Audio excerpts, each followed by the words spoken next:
Vector algebra NCERT class 12th math exercise 10.1 का introduction part, ये second part है।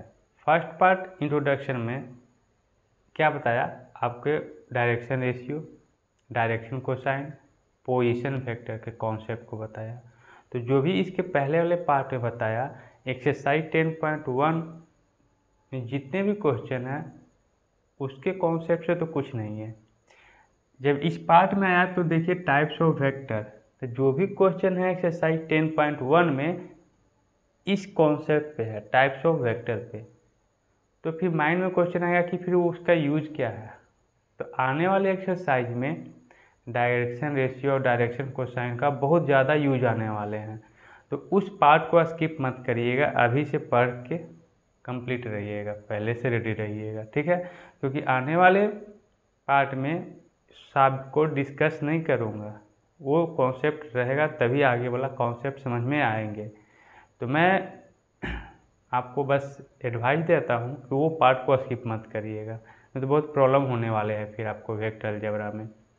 Now तो अब टाइप्स ऑफ वेक्टर देखते हैं। तो ये कुछ 5-6 वेक्टर है, इसी पे बेस्ड एक्सरसाइज है। तो पहला है जीरो वेक्टर। जीरो वेक्टर बोलेंगे कैसे? तो जीरो वेक्टर बोलेंगे जिसका मैग्नीट्यूड क्या हो, जीरो हो जाए, मैग्नीट्यूड जीरो। तो जीरो वेक्टर, जीरो वेक्टर मतलब डॉट जिसका initial and terminal point coincide कर जाए,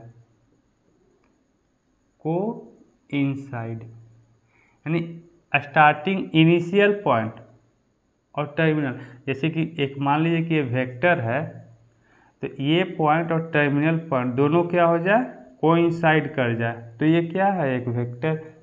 जीरो वेक्टर कुछ मैग्नीट्यूड ही नहीं रहेगा, डॉट किसी भी डायरेक्शन में डॉट कर सकते हैं। जैसे पॉइंट को हम लोग शो करते हैं ना, पॉइंट को कैसे डिफाइन करते हैं, कोई लेंथ कुछ नहीं होता है, एक डॉट है बस। यूनिट वेक्टर एक ऐसा वेक्टर, जैसे मान लीजिए सपोज कि ए और बी एक वेक्टर है, तो इसका इंडिकेशन करेंगे ए बी, एरो दे दिया। तो इस वेक्टर का अगर मैग्नीट्यूड निकालें और मैग्नीट्यूड 1 आ जाए, तब बोलेंगे कि क्या है, यूनिट वेक्टर है। तो यूनिट वेक्टर को स्पेशल एक कुछ इन डिनोशन का डिनोट करने का कुछ स्पेशल सिंबल है।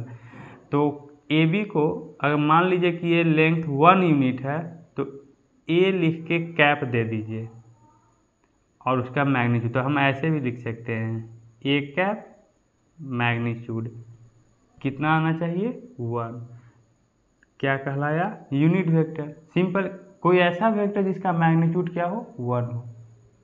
कोई इनिशियल वेक्टर, नाम से ही पता चल रहा है कि ऐसा वेक्टर जिसका इनिशियल पॉइंट दो सेम हो। एक ए वेक्टर मान लीजिए ए बी, और एक और वेक्टर ले लिए ए सी, दोनों का इनिशियल पॉइंट क्या हो गया, सेम है, तो उसको बोलेंगे को इनिशियल वेक्टर। तो मैं इसको डिफाइन कैसे कर सकते हैं, इनिशियल, शॉर्ट फॉर्म में मैं डिफाइन बस कर दे रहा हूँ, इनिशियल पॉइंट इज सेम। तो लंबा चौड़ा डिफिनेशन अगर लिखना होगा तो two vector are called initial vector such that the initial point is same. दो वेक्टर है ना, दोनों वेक्टर का इनिशियल पॉइंट सेम है, तो उसको को इनिशियल वेक्टर बोलेंगे। कोलिनियर किसको बोलेंगे, बस ये दो वेक्टर होगा तो दोनों वेक्टर क्या हो, बस पैरेलल हो जाए। मान लिया ए और ये बी है, सी है, डी है, तो दोनों पैरेलल है तो बोलेंगे कोलिनियर वेक्टर है। तो फिर माइंड में क्वेश्चन आएगा कि सर डायरेक्शन जोड़ी सेम रहे, नहीं ऐसा नहीं है, डायरेक्शन हम इस तरह से भी ले सकते हैं, A B C D, clear ना। तो दोनों में क्या है, पैरेलल है, समझ में आ गया। नाउ इक्वल वेक्टर, तो इक्वल वेक्टर और कोलिनियर वेक्टर में अंतर बस यही है कि बस इसमें बस बोल रहा है क्या, कि दो वेक्टर ऐसा हो जो पैरेलल हो, और कुछ नहीं। पैरेलल हो गया तो बोलेंगे कि वो कोलिनियर वेक्टर है। लेकिन इक्वल वेक्टर में क्या बोलेंगे कि मैग्नीट्यूड प्लस डायरेक्शन कोई भी वेक्टर हो जिसका मैग्नीट्यूड और डायरेक्शन बोथ क्या हो, सेम हो, तब बोलेंगे कि वो क्या है, इक्वल वेक्टर है। एक वेक्टर ले लिया ए बी, एक और वेक्टर ले लेता हूँ सी डी।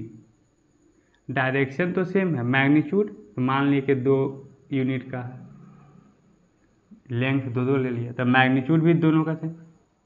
ए बी वेक्टर का मैग्नीट्यूड निकालें तो 2 है, सी डी वेक्टर का मैग्नीट्यूड भी निकालें तो 2 है, तो मैग्नीट्यूड सेम हो गया, दोनों एरो सेम डायरेक्शन में है तो डायरेक्शन भी सेम हो गया, तो बोलेंगे कि दोनों ए बी वेक्टर और C D vector equal vector कहलाएगा।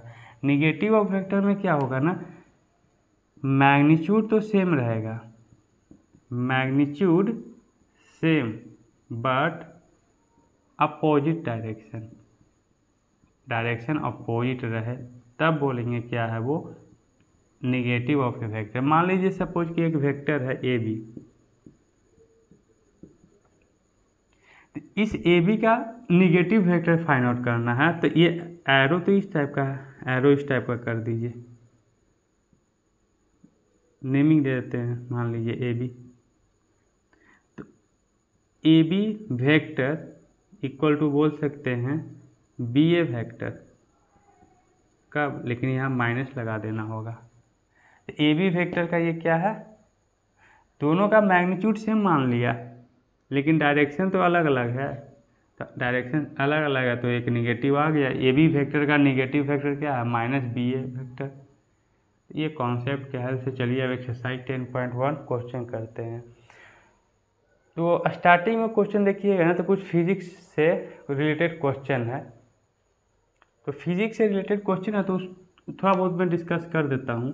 जैसे कि मान लीजिए कि डिस्टेंस का अगर बात करते हैं, फिजिक्स में थोड़ा बहुत कॉन्सेप्ट पता होगा आप लोग को, और एक डिस्प्लेसमेंट।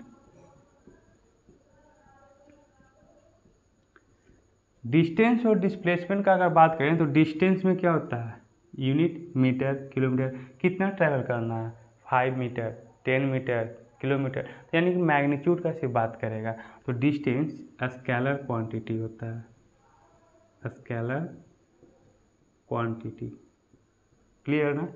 डिस्प्लेसमेंट का बात करें तो ये वेक्टर क्वांटिटी होगा, यानी कि वेक्टर डिस्प्लेसमेंट को इंडिकेट करना है तो सिर्फ हम बोल दें कि डिस्प्लेसमेंट का डिफिनीशन क्या होता है, shortest distance between 2 point, 2 point के बीच में शॉर्टेस्ट डिस्टेंस, लेकिन किस डायरेक्शन में, डायरेक्शन वहाँ पे देना होगा डिस्प्लेसमेंट में। तो जब डायरेक्शन और मैग्नीट्यूड दोनों रहेगा तो फिर बोलेंगे क्या, वेक्टर क्वांटिटी। तो डिस्प्लेसमेंट क्या है, एक वेक्टर क्वांटिटी हो गया। शॉर्ट फॉर्म ना, शॉर्ट में बता रहा हूँ ताकि कन्फ्यूजन ना हो, क्योंकि ये सब सिंपल है, क्लास 12th में है तो ये सब आता होगा आप लोग को। तो डिस्टेंस से ना स्पीड निकल के आता है, जो कि स्पीड का फॉर्मूला होता है डिस्टेंस बाई टाइम। डिस्प्लेसमेंट से वेलोसिटी निकल के आते हैं, वेलोसिटी का होता है डिस्प्लेसमेंट बाई टाइम। तो डिस्टेंस एक स्केलर क्वांटिटी है तो स्पीड भी क्या होगा, स्केलर क्वांटिटी होंगे। डिस्प्लेसमेंट बाई टाइम ये वेलोसिटी का फॉर्मूला था। डिस्प्लेसमेंट एक वेक्टर क्वांटिटी है तो वेलोसिटी भी वेक्टर क्वांटिटी होंगे, क्लियर ना। नाउ वेलोसिटी से आता है एक्सेलरेशन। एक्सेलरेशन का अगर बात करें तो होता है rate of change of velocity with respect to time. तो रेट ऑफ चेंज, चेंजिंग क्या मतलब, final velocity minus initial velocity, तो v minus u with respect to time. तो ये देखिए वेलोसिटी है, ये भी वेलोसिटी है, ये इनिशियल है ये फाइनल है, दोनों को सब्ट्रैक्ट, दोनों है क्या, वेलोसिटी एक वेक्टर क्वांटिटी है। तो एक्सेलरेशन भी क्या निकल के आएगा, वेक्टर क्वांटिटी निकल के आएंगे, वेक्टर क्वांटिटी, ठीक है। एक्सेलरेशन का बात हो गया, तो फोर्स का देखते हैं। फोर्स का फॉर्मूला क्या होता है, मास इनटू एक्सेलरेशन। जब एक्सेलरेशन वेक्टर क्वांटिटी है तो फोर्स भी क्या होंगे, वेक्टर क्वांटिटी, ठीक है। नाउ वर्क डन का अगर बात करते हैं, वर्क डन, तो वर्क डन का फॉर्मूला होता है फोर्स इनटू डिस्टेंस बोलिए या डिस्प्लेसमेंट बोलिए, ठीक है ना, डिस्प्लेसमेंट ही बोल देते हैं, डिस्प्लेसमेंट डिस्प्लेसमेंट। अब यहाँ पे आप कमेंट बॉक्स में कमेंट करिएगा। फोर्स है वेक्टर क्वांटिटी, डिस्प्लेसमेंट है वेक्टर क्वांटिटी, लेकिन वर्क डन स्केलर क्वांटिटी होता है। रीजन बताइएगा, ठीक है। कमेंट बॉक्स में कमेंट करिएगा आखिर ऐसा क्यों है। ये वर्क डन का हो गया, फोर्स हो गया। तो इसी तरह से फॉर्मूला निकल के आ रहे हैं, तो उसका ओरिजिन देखिए कि कहाँ से निकल के आ रहा है, उसके अकॉर्डिंग आपको स्केलर क्वांटिटी और वेक्टर क्वांटिटी पता चल जाएंगे। तो चलिए, इतना कॉन्सेप्ट काफ़ी है। इसके हेल्प से आपको बिल्डअप करने में, किसी भी फॉर्मूला को पता करने में कि वो स्केलर होंगे कि वेक्टर होंगे, इजी वे में आप लोग कर सकते हैं। तो चलिए नोट कर लीजिए। अब देखते हैं एक्सरसाइज 10.1 के क्वेश्चन।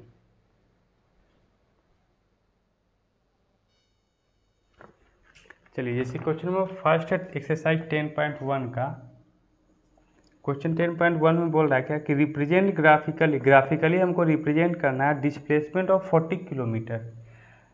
40 किलोमीटर को डिस्प्लेसमेंट को ग्राफिकली रिप्रेजेंट करना है किधर, 30 डिग्री ईस्ट ऑफ नॉर्थ। तो पहले तो मुझे नॉर्थ साउथ वेस्ट ईस्ट बना लेते हैं। नॉर्थ साउथ वेस्ट ईस्ट, ये ऑरिजिन है। यहाँ से स्टार्ट करना है और कहाँ कितना जाना है डिस्प्लेसमेंट, 40 किलोमीटर जाना है। लेकिन अब 40 किलोमीटर जाना किधर है वो तो भाई ध्यान में रखना है बात है ना। तो 40 किलोमीटर जाना है 30 degree east of north, north से 30 डिग्री ईस्ट। तो नॉर्थ इधर है, यहाँ से 30 डिग्री मेजर कर लीजिए। अब यहाँ से 30 डिग्री के बाद ये एक स्ट्रेट लाइन, मान लीजिए कि ये लेंथ कितना है, 40 kilometre. Question number first. Second में क्लासीफाई करना है, डिफरेंट कुछ है दिए हुए हैं, उसमें बोलना है कि कौन स्केलर होंगे और कौन वेक्टर होंगे। तो जैसे हम बात करते हैं 10 kg, तो केजी किसको डिनोट कर रहा है भाई, मास को। तो मास क्या है, एक तरह का स्केलर क्वांटिटी है, तो ये स्केलर हो जाएंगे first scalar quantity. Second 2 metre north west, magnitude भी है डायरेक्शन भी है, समझ में आ रही है बात, तो वेक्टर हो गया। थर्ड 40 डिग्री सिर्फ मैग्नीट्यूड है तो स्केलर है।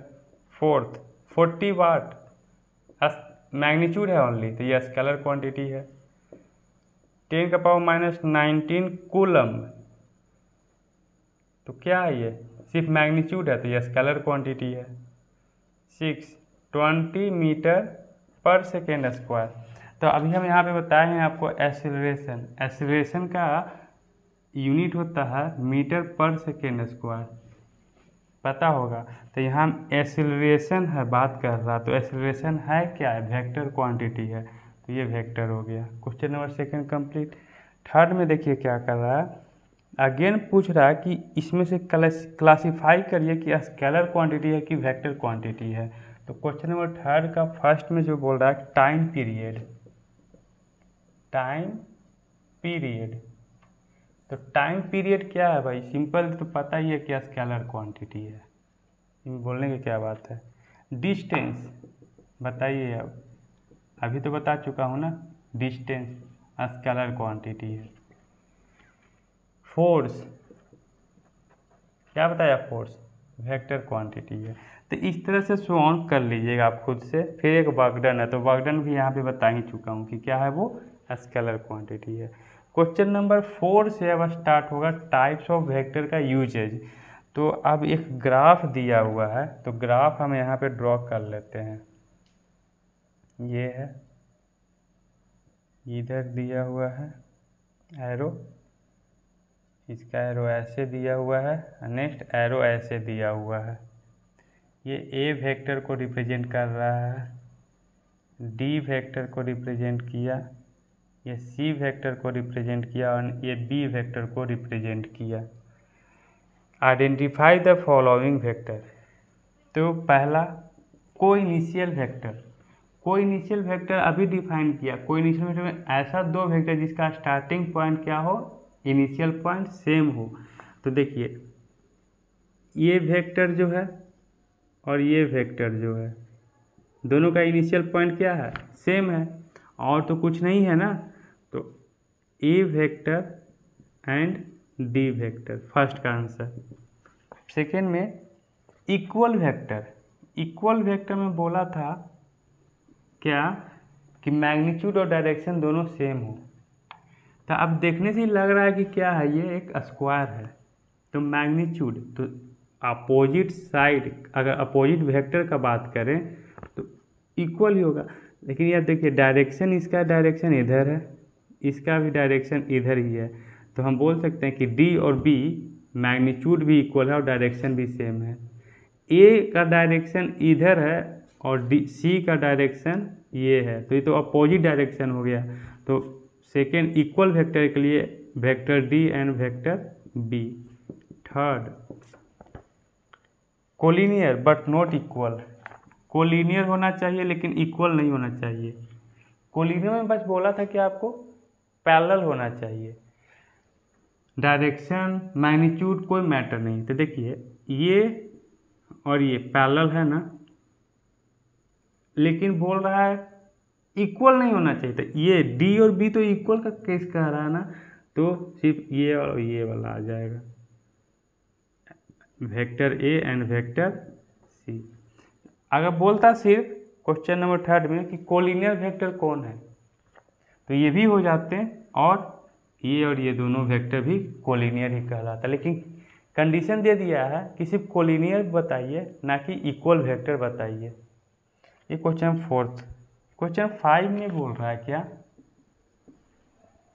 Answer the following as a true और फॉल्स। तो बोल रहा है कि a vector and minus a vector, बताइए क्या ये कोलिनियर है। हाँ, निगेटिव ऑफ वेक्टर में क्या बोले थे कि मैग्नीट्यूड सेम होगा लेकिन डायरेक्शन अपोजिट होगा। तो उससे क्या मतलब है, ए वेक्टर मान लीजिए ऐसा, हम इसको डिनोट कर दिया कि ये ए वेक्टर है, तो इसके अपोजिट में ऐसा चला जाएगा, तो इसको बोलेंगे माइनस ए वेक्टर। तो दोनों पैरेलल तो है ना।